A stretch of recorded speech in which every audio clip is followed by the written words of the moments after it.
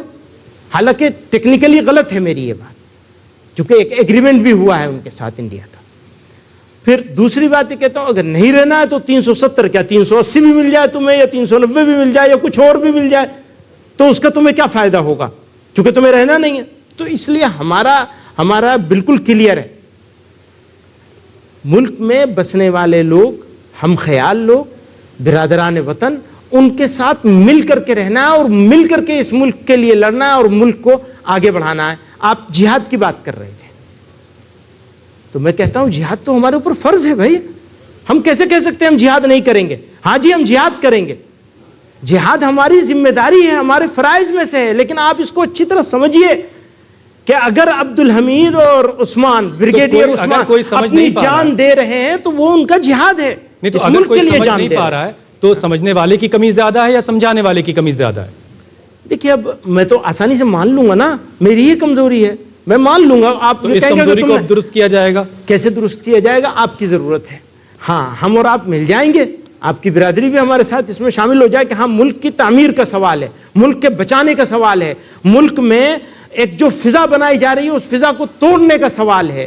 ملک میں جو ملک کی ایک سیکنڈ لارجسٹ میجورٹی ہے اس کو بے عزت, رسوا, ٹریٹر ثابت کرنے کی جو سازش ہو رہی ہے, اس سازش کو, اس ناپاک سازش کو توڑنے کا سوال ہے, ملک کو بچانے کا سوال ہے.